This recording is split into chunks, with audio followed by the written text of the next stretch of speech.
ወወልድ ወመንፈስ ቅዱስ አሐዱ አምላክ አሜን።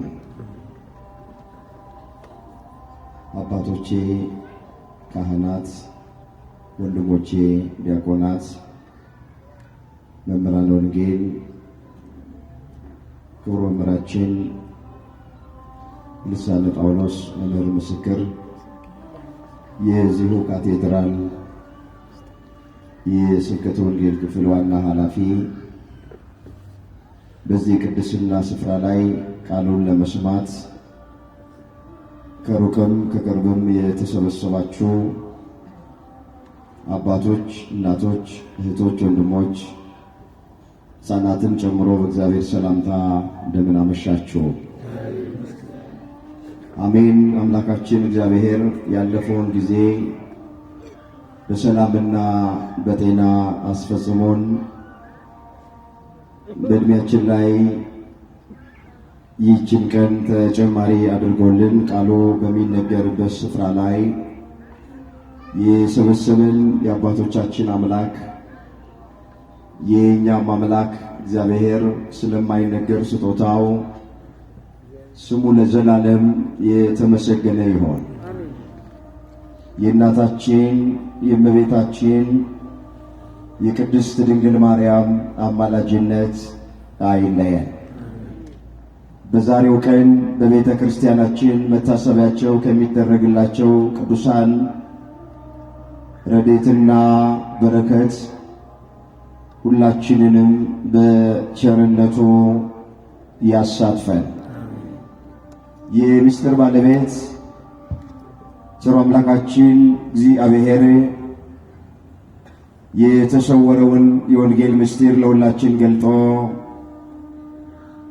የሚረባንንና የሚጠቅመንን ነገር እንዲያስተምረን የእሱ ቅዱስ ፈቃዱ ይሆንልን። ወደ ዛሬው ዕለት የወንጌል አገልግሎት ከመሄዳችን አስቀድሞ ሁላችን ባለንበት ስፍራ ላይ በፍጹም መረጋጋት ሆነን እግዚአብሔር የሚናገረውን ለመስማት ራሳችንን እናዘጋጅ።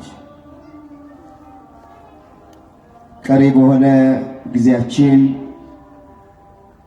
እኛ በጠበቅነው መንገድ ሳይሆን እሱ እንዳሰበ እንደፈቀደ ምንጽናናበትን ምናርፍበትን እንቆቅልሻችን የሚፈታበትን ልባችን የሚታበስበትን ቃል ሁላችንንም እግዚአብሔር እንዲያስተምረን የእሱ ቅዱስ ፈቃዱ ይሆነልን። በሚኖረን አጭር ሰዓት ለዛሬ ለርዕስነት የመረጥነው የእግዚአብሔር ቃል የማይናወጥ መንግሥት አለን የሚል ይሆናል። ይህንን በርዕስነት ያነሳነውን ኃይለ ቃል በመጽሐፍ ቅዱሳችን ላይ ተመዝግቦ የምናገኘው በዕብራውያን 12 ቁጥር 28 ላይ ነው። ርዕሳችን ይሄ እስኪ ላስቸግራችሁ አንድ ጊዜ በርዕስነት ያነሳነውን ኃይለ ቃል ሁላችን በህብረት ለመናገር ራሳችንን እናዘጋጅ። የማይናወጥ መንግሥት በምስኪ አለን። ምን ማይል መንግሥት? እግዚአብሔር በዚህ ርዕስ ሁላችንን እንዲናገረን፣ እግዚአብሔር በዚህ ርዕስ ሁላችንን እንዲያስተምረን የእሱ መልካምና ቅዱስ ፈቃዱ ይሆነልን። ይህን ርዕስ የመረጥንበት ምክንያት ወቅቱን፣ ዘመኑን፣ ጊዜውን የዋጀ ትምህርት መማር እንድንችል በምናየውና በምንሰማው ነገር ተስፋ ቆርጠን ወደ ኋላ እንዳናፈገፍግ ስር ሰደን በሃይማኖት መታነጽ እንድንችል በምትናወጽ ዓለም ላይ የምንኖር ሕዝቦች ሌላ የማትናወጥ መንግሥት እንዳለች እሷን አሻግረን ማየት እንድንችል በዚህ ርዕስ መማማር አስፈልጓል። ቆሞ ለመናገር ቁጭ ብሎም ለማድመጥ ጥበብ ከእግዚአብሔር ሲሰጥ ብቻ ነውና ለእኔ ለባሪያው ተናጋሪ የሆነ አንደበትን ለእናንተም ለሰሚዎቹ አስተዋይ የሆነ ልቡናን ቸሩ አምላካችን እግዚአብሔር ለሁላችንም በቸርነቱ ያድነ። የማይናወጥ መንግሥት አለን ርዕሳችን። ይህንን በርዕስነት ያነሳነውን ኃይለ ቃል በዚህ ስፍራ ላይ የተናገረው ብርሃነ ዓለም እየተባለ የሚጠራ ሐዋርያው ቅዱስ ጳውሎስ የተናገረው ቃሉን ለጊዜው በዕብራውያን ለሚገኙት ክርስቲያኖች ጽፎላቸዋል። ጥቂት ነገር ስለዚህ መጽሐፍ ጸሐፊ አስታውሳችኋለሁ። ጸሐፊው ቅዱስ ጳውሎስ ብዙ የሥነ መለኮት ሊቃውንት እንደሚስማሙበት ይህንን የዕብራውያንን መጽሐፍ የጻፈው ቅዱስ ጳውሎስ ይህንን በምን እናረጋግጣለን ያሉ እንደሆነ እዚህ ዕብራውያን ከምዕራፍ 1 ከፍ ብሎ ስትመለከቱ የሐዋርያው የጳውሎስ መልእክት ወደ ዕብራውያን ይላል። ንገሩኝ፣ ወደ ማን ይላል? ወደ ዕብራውያን። ስለዚህ አንዳንዶች እንደሚሉት የዕብራውያንን መጽሐፍ የጻፈው ሌላ ሰው ሳይሆን ራሱ ቅዱስ ጳውሎስ የጻፈው። ማረጋገጫችን ምንድነው ሲባል የሐዋርያው የጳውሎስ መልእክት ወደ ዕብራውያን ብሎ ስለሚጀምር ሁላችን እንደምናውቅ ይሄ ሐዋርያ የቀደመ ስሙ ሳውል እየተባለ ይጠራል። ሳውል እየተባለ ይጠራ በነበረበት ዘመን ለአባቶቹ በግ እየቀና ክርስቲያኖችን ያሳድድ የነበረ የእግዚአብሔርን ቤተ ክርስቲያን ያሳድድ የነበረ ተቃዋሚ፣ አሳዳጅ፣ አንገላች እንደነበረ በብዙ ስፍራ ላይ ተመዝግቦልናል። በሐዋርያት ሥራ በምዕራፍ 9 ላይ ስታነቡት ከቁጥር 1 ጀምሮ ስለ ቀደመ ስሙና ክርስቲያኖችን እንዴት አድርጎ ያሳድድ እንደነበረ እንዴትም እንደተጠራ ተመዝግቦ እናገኛል። እሱ ራሱ ግን በአንድ ስፍራ ላይ በሃይማኖት ለወለደው ለልጁ ለጢሞቴዎስ የቀድሞ ማንነቱን ሳይደብቅ ግልጥ አድርጎ ጽፎለታል። እንደዚህ ብሎ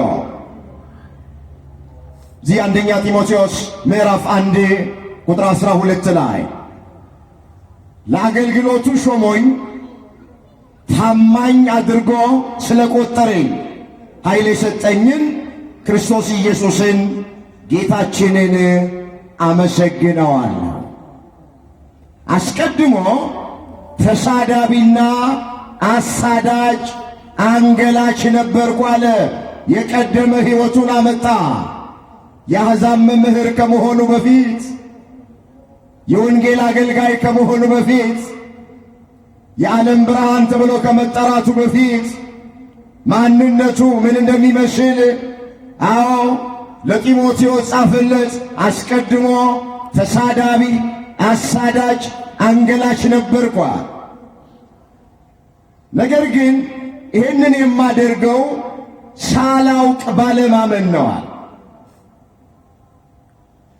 ኃጢአቱ ጽድቅ እየመሰለኝ፣ የሞቱ መንገድ የሕይወት መንገድ እየመሰለኝ፣ ጨለማው ብርሃን እየመሰለኝ፣ ነውሩ ክብር እየመሰለኝ አደርገው ነበር አለ።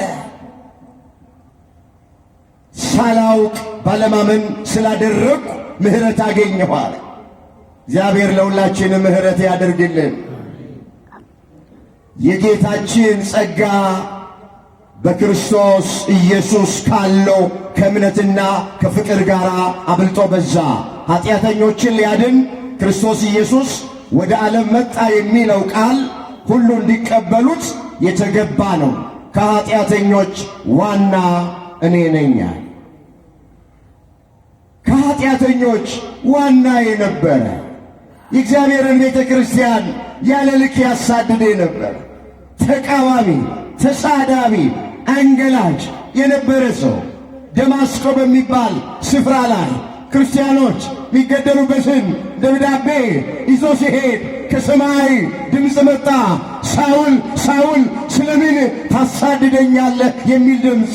ጌታ ሆይ እኔ ማሳድድህ አንተ ማንህ አለው። አንተ የምታሳድደኝ እኔ የናዝሬቱ ኢየሱስ ነኝ አለው። ምን እንዳደርግ ትወዳለህ አለው። የምታደርገውን ካህኑ ሐናንያ ያሳይሃል አለው። ወደ ካህኑ ወደ ሐናንያ ዘንድ መጣ። አመነ፣ ተጠመቀ። እንደ ቅርፊት ያለ ነገር ከዓይኑ ላይ ወደቀለት። ከዚህ በኋላ ሁሉን ትቶ ክርስቶስን መከተል ጀመረ። የቀድሞ አሳዳጅ አሁን ስለ ወንጌል የሚሰደድ ሆነ። 14 መልእክታትን ጻፈ። እስከ 3ኛው ሰማይ ተነጠቀ። አንድ ቋንቋ ይናገር የነበረ 71 ቋንቋ ተጨመረለት። 72 ቋንቋ መናገር ጀመረ። በቀሚሱ ጫፍ ዕውር ያበራ፣ ለምጽ ያነጻ፣ ሽባ ይረታ፣ ጎባጣ ያቀና፣ ድዊ ይፈውስ፣ ድንቃ ድንቅ ታምራቶች ያደርግ ጀመረ። እንዲህም አለ በሌላ ቦታ ላነቡ ፈልጋል። እዚህ ገላትያ ምዕራፍ 1 ቁጥር 11 ላይ ወንድሞቼ ሆይ አለ በእኔ የተሰበከ ወንጌል እንደ ሰው እንዳይደለ አስታውቃችኋለሁ። ኢየሱስ ክርስቶስ ገልጦልኝ ነው እንጂ እኔ ከሰው አልተቀበልኩትም አልተማርኩትም። ይኸውላችሁ ሰው ቢገልጥ ሰው ቢያስተምር ብዙ የሚደበቅ ምስጢር አለ። ሰው ቢናገር ተስፋ ሊያስቆርጠን ይችላል። ሰው ቢናገር ወገኖቼ፣ አዎ ደግሞ ሊነግረን ያስፈልገናል። እግዚአብሔር ካስተማረ፣ እግዚአብሔር ተናጋሪ ከሆነ፣ ከእግዚአብሔር የምንጠብቅ ከሆነ እንባችን ሊታበስ ይችላል። ጥያቄያችን ሊመለስ ይችላል። እንቆቅልሻችን ሊፈታ ይችላል። እንደ እግዚአብሔር ያለ አስተማሪ ማንም ስለሌለ መጽሐፍ እንደዚህ ይላል፣ ልጆችሽ ሁሉ ከእግዚአብሔር የተማሩ ይሆናሉ፣ የልጆችሽም ሰላም ብዙ ነው ተብሎ ተጽፏል። ዘኢሳይያስ 54 ቁጥር 13 ላይ የተመዘገበ ቃል። እስኪ ላስቸግራችሁ፣ አብራችሁ ይንበሉ።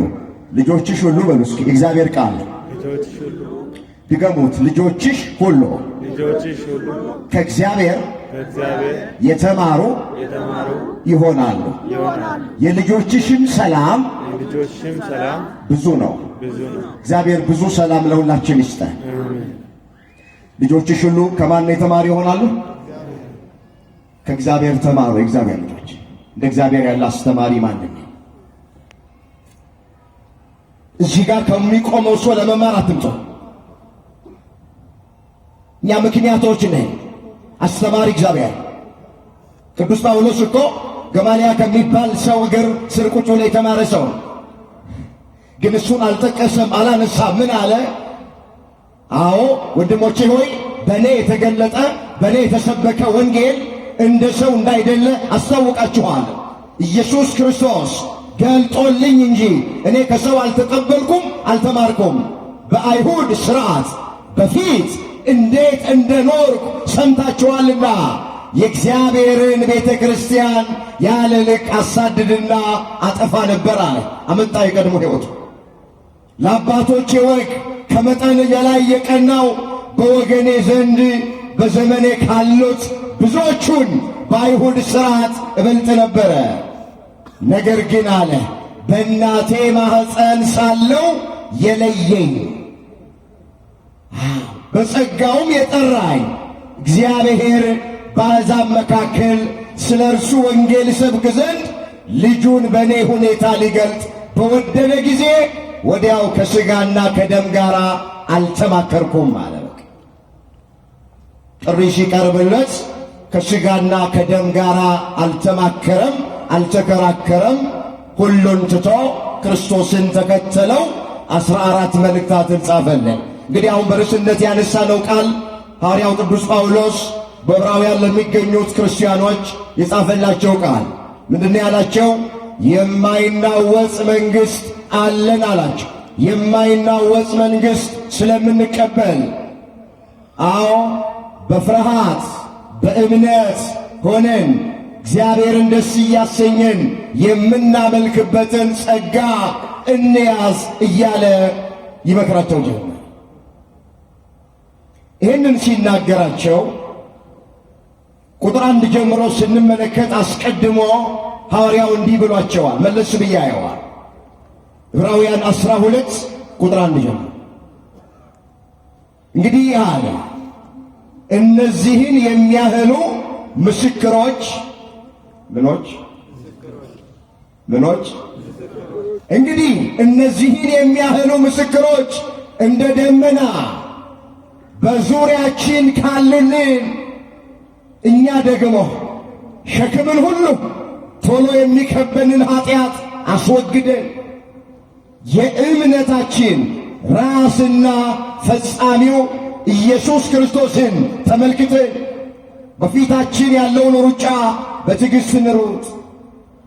እርሱ ነውርን ንቆ በፊቱም ስላለው ደስታ በመስቀል ታግሶ በእግዚአብሔር ዙፋን ቀኝ ተቀምጧልና በነፍሳችሁ ዝላችሁ እንዳትደክሙ ከኀጢአተኞች በደረሰበት እንዲህ ባለ መቃወም የጸናውን አስቡ አለ። የጸናውን ምን በሉ? አስቡ። ከኀጢአት ጋር እየተጋደላችሁ ገና ደም እስከ ማፍሰስ አልደረሳችሁምና እንደ ልጆችም ከእናንተ ጋር አለ። በርዕስነት ያነሳነውን ቃል ከመናገሩ በፊት ያነበብኩላችሁን ነግሯቸዋል። በዕብራውያን ለሚገኙት ክርስቲያኖች እነዚህን የሚያህሉ ምስክሮች እንደ ደመና በዙሪያችን ከከበቡን በዙሪያችን ካሉን አለ። ልክ ደመና ሰማይን እንደሚሸፍነው ሰማይን እንደሚከበው ብዙ ምስክሮች በዙሪያችን አሉ አለ። ምስክሮች ያላቸው በብሉይ ኪዳን ነቢያቱን፣ በአዲስ ኪዳን ሐዋርያቱን፣ ከዚያም በኋላ በእነሱ እግር የተነሱት ሊቃውንተ ቤተ ክርስቲያንን፣ ጻድቃን ሰማዕታትን እነሱን ነው። እነዚህን የሚያህሉ ምስክሮች እንደ ደመና በዙሪያችን ካሉልን ቶሎ ብለን የሚከበንን ኃጢአት እናስወግድ ብሎ ያላቸው ምስክሮቹን እዚህ ዕብራውያን 11 ከቁጥር 1 ጀምሮ ዘርዝሮላቸዋል። የተያዘ ነው። እግረ መንገዳችንን መጽሐፍ ቅዱስ በተለይ የሐዋርያው የቅዱስ ጳውሎስ መልእክት ወገኖቼ ደብዳቤ ነው። እንደዚህ በምዕራፍ የከፋፈሉት የቤተ ክርስቲያን አባቶች ናቸው። እኛ እንድናነብ እንድንረዳ እንዲገባን በምዕራፍ ተከፋፈለ እንጂ ወጥ ነበር ጽሑፉ። የዕብራውያን መጽሐፍ ደብዳቤ ነው፣ ወጥ ነው፣ ምዕራፍ የለው።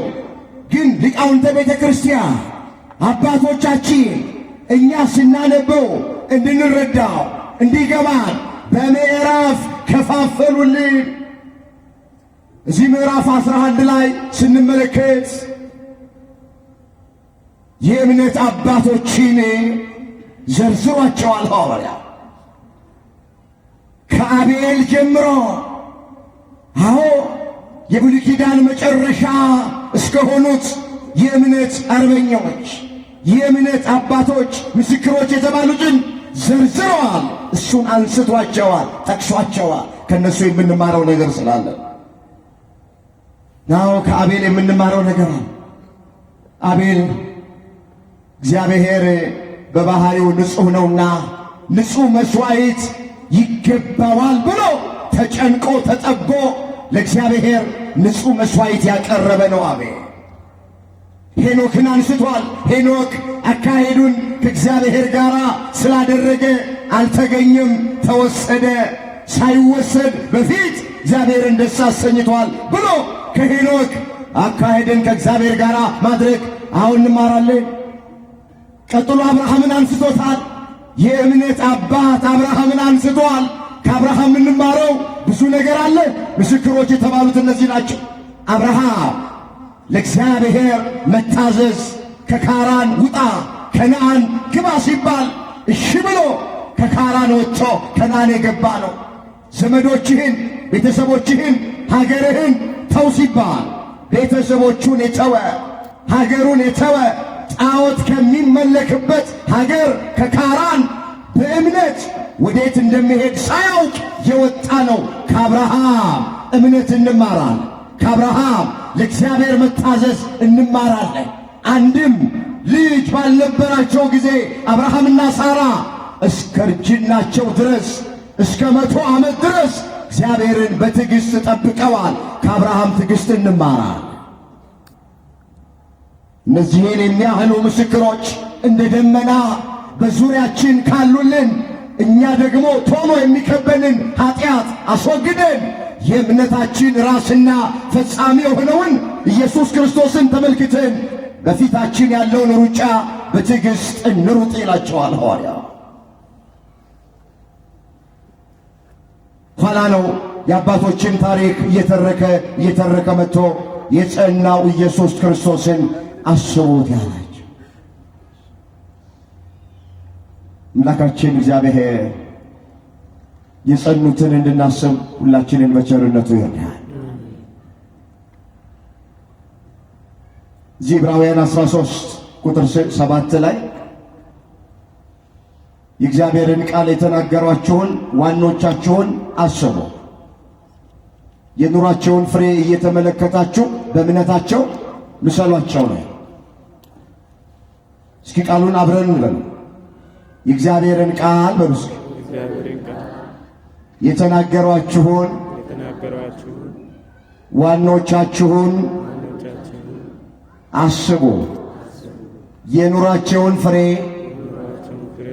እየተመለከታችሁ በእምነታቸው ምሰሏቸው። ኢየሱስ ክርስቶስ ትናንትና ዛሬ እስከ ለዘላለም ያው ነው። ልዩ ልዩ አይነት በሆነ በእንግዳ ትምህርት አትወሰዱ። ልባችሁ በጸጋ ቢጸና መልካም ነው እንጂ በመብል አይደለም። በዚህ የሚሰሩ አልተጠቀሙም። በቃ የእግዚአብሔርን ቃል የተናገሩ ዋኖቹን አስቡ ተብሏል። ምስክሮቹ እነሱ ናቸው። ወገኖቼ እኛ እግዚአብሔር ያለ ምስክር አልተወንም። በሐዋርያትና በነቢያት መሠረት ላይ ታንጻችኋል። የማዕዘኑም ራስ ኢየሱስ ክርስቶስ ነው የሚለው እዛ ኤፌሶን 2 ቁጥር 20 ላይ ተመዘገበ። እግዚአብሔር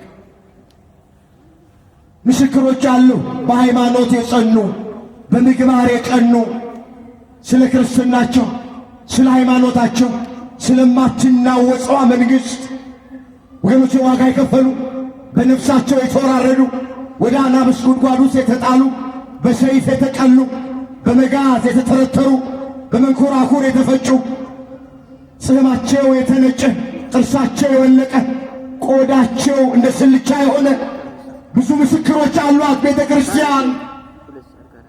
ስለማይናወጸው መንግሥት ሐዋርያው ለዕብራውያን ክርስቲያኖች ከመንገሩ በፊት እነዚህን የሚያህሉ ምስክሮች እንደ ደመና በዙሪያችን ከከበቡን አለ።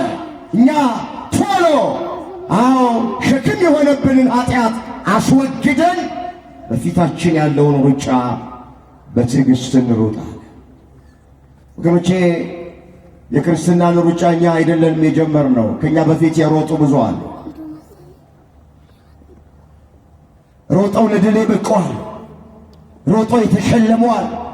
ሮጠው አክሊል የተቀዳጁዋል። ስለማትናወጠዋ መንግሥት፣ ስለማታልፋ መንግሥት ከገቡ መውጣት፣ ካገኙ ማጣት፣ በሰው ዓይን ያልታየች፣ በሰው ጆሮ ስላልተሰማች ስለ መንግሥተ ሰማያት ዋጋ የከፈሉ በነፍሳቸው የተወራረደዋል። እነሱን እየዘረዘረ ከነገራቸው በኋላ ነው እንግዲህ በነፍሳችሁ ዝላችሁ እንዳትደክሙ ከኃጢአተኞች በደረሰበት እንዲህ ባለ መቃወም የጸናውን አስቡ ቃል ስለ ጌታችን ስለ መድኃኒታችን ስለ ኢየሱስ ክርስቶስ የተነገረ ቃል። ከዚህ በኋላ ከኃጢአት ጋር እየተጋደላችሁ ገና ደም እስከ ማፍሰስ ድረስ አልተቃወማችሁም። ገና ይቀራል።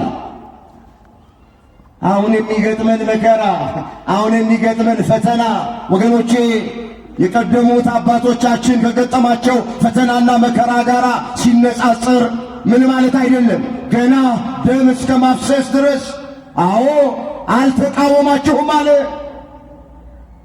እስከ መራብ አይደለም፣ እስከ መጠማት አይደለም፣ እስከ መታሰር አይደለም፣ እስከ መታረዝ አይደለም ወገኖቼ፣ ደም እስከ ማፍሰስ ድረስ አልተቃወማችሁም አለ። የቀደሙት አባቶቻችን እነ ቅዱስ ጴጥሮስ፣ እነ ቅዱስ ጳውሎስ፣ ሌሎቹም ሐዋርያት ደም እስከ ማፍሰስ ድረስ ነው ስለማትናወጠዋ መንግሥት፣ ስለ መንግሥተ ሰማያት ደማቸውን ያፈሰሱት፣ መከራ የተቀበሉት። ይህንን እያለ ልጄ ሆይ የጌታን ቅጣት አታቃል፣ በሚገስጽ ጊዜ አትድከም፣ ጌታ የሚወደውን ይቀጣዋል። ስለዚህ ለመቀጣት ታገሱ፣ እግዚአብሔር እንደ ልጆቹ ያደርግላችኋል። አባቱ ማይቀጣው ልጅ ማን ነው? ሁሉ የቅጣት ተካፋይ ሆነዋል። ያለ ቅጣት ብትኖሩ ለእግዚአብሔር ዲቃላ እንጂ ልጆቹ አይደላችሁም። ከዚህ በላይ የቀጡን የሥጋ አባቶች ነበሩን፣ እናፍራቸውም ነበረ። እንዴትስ ይልቅ ለመናፍስት አባት አብልጠን ልንገዛና በሕይወት ልንኖር በተገባን። እነርሱ መልካም ሆኖ እንደታያቸው ለጥቂት ጊዜ ይቀጡን ነበረ። እርሱ ግን ከቅድስናው እንድንካፈል ለገዛ ጥቅማችን ይቀጣናል። ቅጣት ሁሉ ለጊዜው የሚያሳዝን እንጂ ደስ የሚያሰኝ አይመስልም። ዳሩ ግን ለለመዱት የሰላምን ፍሬ እሱም ጽድቅን ያፈራላቸዋል እያለ የማትናወጠዋን መንግሥት ለመውረስ ቅጣት እንደሚኖር፣ ፈተና እንደሚኖር፣ መከራ እንደሚኖር እያስረገጠ ሐዋርያው ቅዱስ ጳውሎስ በዕብራውያን ለሚገኙ ክርስቲያኖች ይነግራቸው ነበር። ኦርቶዶክሳውያን አይዟችሁ፣ እየተቀጣን ነው። መከራ እየደረሰብን ነው። እየተገፋን፣ እየተሰደድን፣ እየተገደልን። ይህ ሀገር ያወቀው ፀሐይ የሞቀው የአደባባይ ምስጢር ነው፣ ማይደበቅ ዜና ነው። እኔ ከምተርክላችሁ ታሪክ በላይ እያንዳንዳችሁ እየሆነ ያለውን ነገር ጠንቅቃችሁ ታውቁታል። ግን የተጠራ ነው በስሙ ልናምን ብቻ ሳይሆን መከራንም ጭምር ልንቀበል ስለሆነ አይዟችሁ። እግዚአብሔር የተዋችሁ እንዳይመስላችሁ። ይህ ድምፅ የሚሰማችሁ በሩቅም በቅርብም ያላችሁ ኦርቶዶክሳውያን ክርስቲያን ወገኖቼ አይዟችሁ። በቃ የተጠራ ነው በክርስቶስ ክርስቲያን በወልድ ውሉድ በመንፈስ ቅዱስ መንፈሳውያን ተብለን ለመጠራት ብቻ አይደለም። መከራ እንደምንቀበል ፈተና እንደምንቀበል ማትናወጠዋን መንግሥት እስክንወርስ ድረስ ቅጣት እንዳለብን መጽሐፍ ነግሮናል።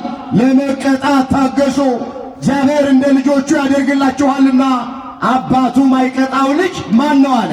አባት የወለደውን ልጅ ይቀጣዋል፣ ስለሚጠላው አይደለም። ስድ እንዳይሆንበት፣ በኋላ በልጁ አንገቱን እንዳይደፋ፣ በገዛ ልጁ እንዳያፍር አባት የወለደውን ልጅ ይቀጣዋል። እኛም እግዚአብሔር አባታችን፣ እኛ ደግሞ ልጆቹ ነን። ስለዚህ አባታችን እግዚአብሔር አቅማችን እንደፈቀደ መጠን ትከሻችን መሸከም እስከሚችለው መጠን ድረስ ይቀጣናል፣ ይቆነጥጠናል። ስንቀጣ እንድንታገስ መድኃኔዓለም ሁላችንን ይርዳ። አባቱ ማይቀጣው ልጅ ማን ነው? ሁሉ የቅጣት ተካፋይ ሆኗል። ያለ ቅጣት ብትኖሩ ለእግዚአብሔር ዲቃላ እንጂ ልጅ አይደላችሁም አለች። እስኪ ቃሉን ከኔ ቀጥላችሁ ተናገሩ። ያለ ቅጣት ብትኖሩ ለእግዚአብሔር ዲቃላ እንጂ ልጅ አይደላችሁ። ማይቀጣው ማን ነው? ዲቃላ ነው። ያለ ቅጣት ብትኖሩ ለእግዚአብሔር ዲቃላ እንጂ ልጅ አይደላችሁ። ተዘልለው የሚኖሩ ሰዎች አሉ። ምንም ነገር ስለ ክርስትናቸው ማይገጥማቸው ሰዎች አሉ። እነሱ እኮ ናቸው እኛ ጋር ኢየሱስ ስላለ እኛ ቤት ሰላም ነው፣ ኦርቶዶክስ ጋር ኢየሱስ ስለሌለ ፈተና አለ፣ መከራ አለ እያሉ ከመጽሐፍ ቅዱስ ሐሳብ ውጭ የሆነ ቃል የሚናገሩት። የክርስቶስ የሆኑትማ ይሰደዳሉ። የክርስቶስ የሆኑትማ ፈተና አለ። እቺ ዓለምማ የመከራ ዓለም ናት። በዚች ዓለም በድሎት በቅንጦት በምቾት ትኖራላችሁ ተብሎ አልተጻፈም። ምንድን ነው የሚለው መጽሐፍ? በዓለም ሳላችሁ ምን አለባችሁ? የዮሐንስ ወንጌል ምዕራፍ 16 ቁጥር 33 ላይ በዓለም ሳላችሁ መከራ አለባችሁ፣ እኔ ዓለምን አሸንፌዋለሁና አይዟችሁ ነው የሚለው። ስለዚህ ስለ በዙሪያችን ስላሉ ምስክሮች ተረከና አሁን እነሱ ያሳልፉበትን ፈተና ለዕብራውያን ክርስቲያኖች ነገራቸውና ለመቀጣት እንዲታገሱ። አዎ ይህንንም ተረከና ሰዓቴን ለመጠቀም ወደ ርዕሴ ጋር ልምጣ። የማይናወጥ መንግሥት ስለምንቀበል በማክበርና በፍርሃት እግዚአብሔርን ደስ እያሰኘን የምናመልክበትን ጸጋ እንያዝ። አምላካችን በእውነት የሚያጠፋ እሳት ነው አለች። ይህች ምድር ትናወጣለች። ይህች ምድር ፈተና መከራ አለባት። አሁን ያለነው በምትናወጥ ምድራዊ መንግሥት ላይ ግን ኦርቶዶክሳውያን ባካችሁ አሻግራችሁ ማትናወጠውን መንግሥት አስቧት። በዚህ ቃል ተጽናኑ። በዚህ ቃል ካልተጽናናን በምን ቃል መጽናናት እንችላለን? እቺ ዓለም ማታልፍ ብትሆን፣ እቺ ዓለም ዘላለማዊ ዓለም ብትሆን ኖሮ እሱ በጣም ከባድ ነበረ። ግን ምትናወጥ ዓለም፣ ምታልፍ ዓለም ናት። ጌታችን ምን አለ? ሰማይና ምድር ያልፋል፣ ቃሌ ግን ምን አይልም? ሰማይና ምድር ያልፋል፣ ቃሌ ግን አያልፍም አለ። እቺ ያለ ሰማይ ምናያት ታልፋለች፣ አንድ ቀን እንደ መጎናጸፊያ ይጠቀልላታል፣ በታላቅ ትኩሳት ያቀልጣታል። ከመታየት ወደ አለመታየት፣ ከመኖር ወደ አለመኖር ያሳልፋታል። ሌላ አዲስ ሰማይና አዲስ ምድር ተዘጋጅቶልናል። እግዚአብሔር ለዛ ክብር ሁላችንን ያብቃል። እንዲህ ይላል እዚህ ራዕየ ዮሐንስ ምዕራፍ 21 ቁጥር 5 ላይ በዙፋን የተቀመጠው እነሆ ሁሉን አዲስ አደርጋለሁ ይላል። ለኔም እነዚህ ቃሎች የታመኑና እውነተኛ ናቸው ጻፍ አለኝ። አልፋና ኦሜጋ መጀመሪያና መጨረሻ እኔ ነኝ። ለተጠማ ከሕይወቱ ውሃ ምንጭ እንዲያው እኔ ሰጠዋለሁ። አዲስ ሰማይና አዲስ ምድር እንደ ቃሉ ተስፋ እናደርጋለን። ክርስቲያኖች የማይናወጽ መንግሥት ስለተዘጋጀልን በዚህ ደስ ይበለን። የማይናወጽ መንግሥት ስለምንወርስ በዚህ እንጽናና። የማትናወጽ መንግሥት ያለችው የእግዚአብሔር ልጆቹ ስለሆንን በዚህ ደስ ይበለን። ይህች ዓለምማ ምትናወጥ ናት፣ ምታልፍ ናት፣ ምትጠፋ ናት። ስንት መንግሥት አለፈ፣ ምድራዊ መንግሥት። በዓለማችን ላይ ታላላቅ የሚባሉ አስፈሪ የሚባሉ መንግሥታት አልፈዋል። የሮም መንግሥት በጣም አስፈሪ፣ የግሪክ፣ የእስራኤል ታላላቅ መንግሥታቶች ስም አጠራራቸው ጠፍቷል፣ አልፈዋል። በሀገራችን በኢትዮጵያ እንኳን የኢትዮጵያን ታሪክ ስናነብ ስንት መንግሥታት አለፉ። የጃንሆይ መንግሥት አለፈ። የደርግ የሚባለው መንግሥት አለፈ። አስፈሪ የነበረው አይደለም ለሀገሩ ለአፍሪካ ሁሉ ይበቃል የተባለ የጦር ኃይል የነበረው የደርግ መንግሥት አለፈ። ባለፈው ደግሞ የኢህአዴግ መንግሥት አለፈ። ብዙ መንግሥታት ተናውጸዋል። ብዙ መንግሥታት አልፈዋል፣ ላይመለሱ ሄደዋል። በምድር ያለ መንግሥት ያልፋል፣ ይናወጻል። እኛ ግን ማትናወጽ መንግሥት አለ። ማትናወጽ መንግሥት ይወርሳል። መከራው ለጥቂት ጊዜ ነው። ፈተናው ለጥቂት ጊዜ ነው። ስደቱ ለጥቂት ጊዜ ነው። ረሃቡ ለጥቂት ጊዜ ነው። ግልምጫው ለጥቂት ጊዜ ነው። ሂዱበት እናንተ፣ ሁሉም ነገር ለጥቂት ጊዜ ነው።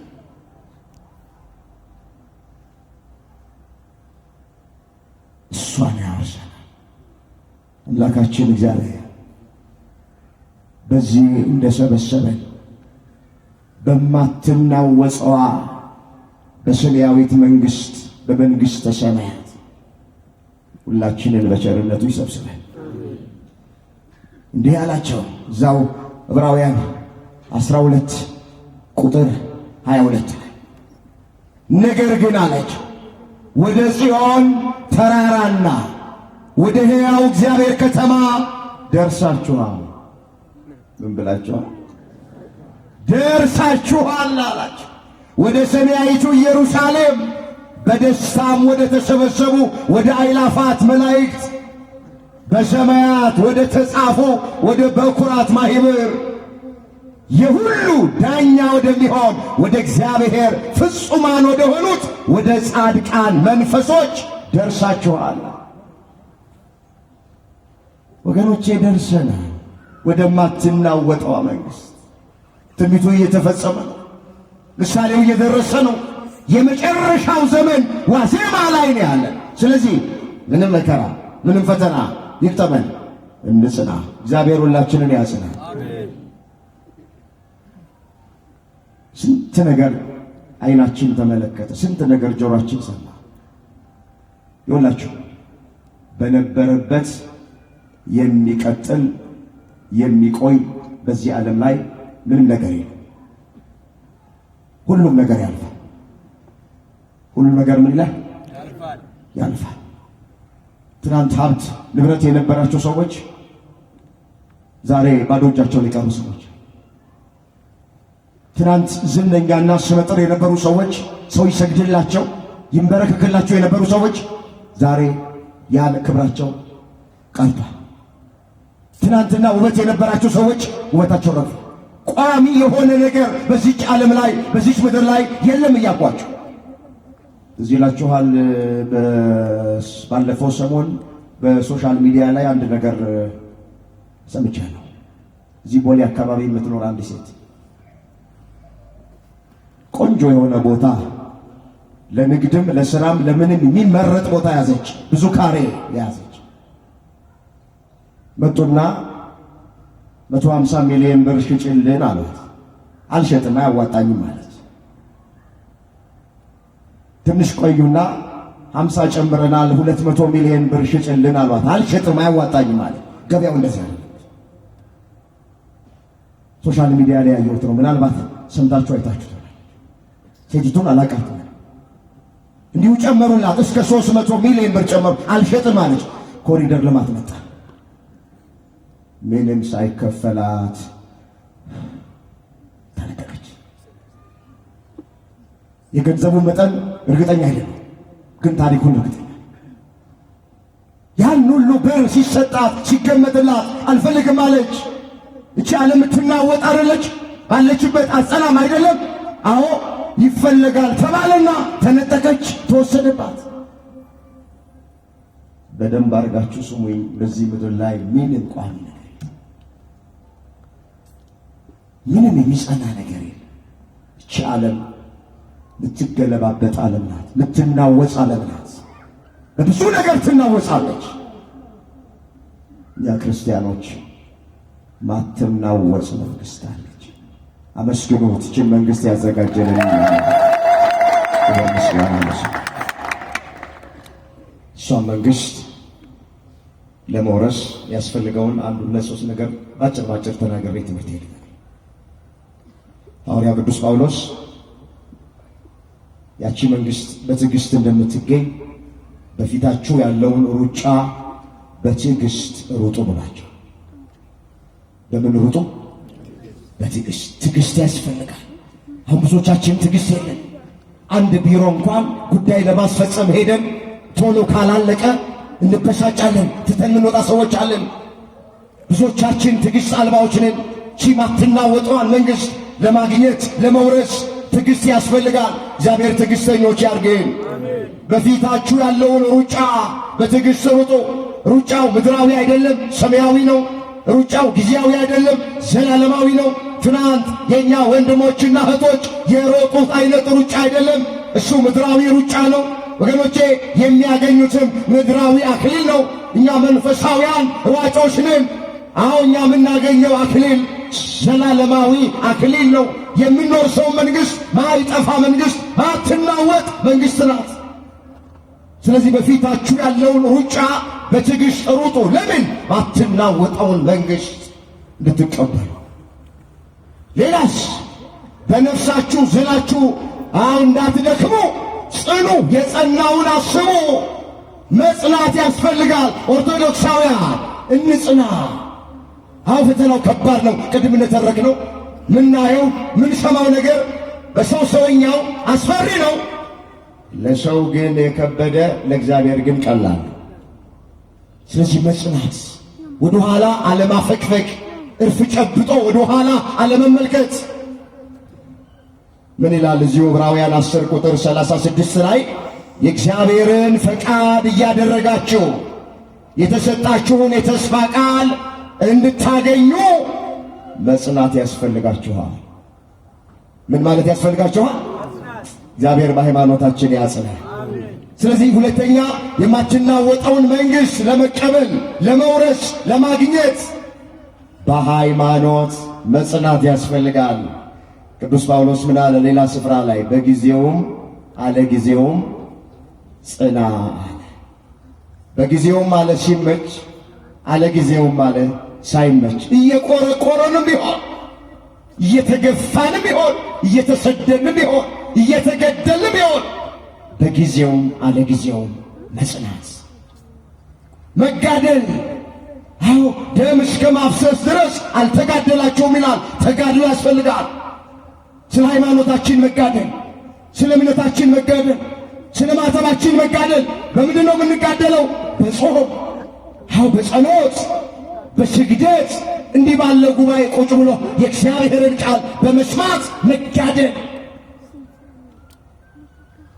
እነዚህን እያደረግን የማትናወጠዋን መንግሥት ለመውረስ እንድንበቃ አምላካችን እግዚአብሔር ሁላችንን በቸርነቱ ይርዳል።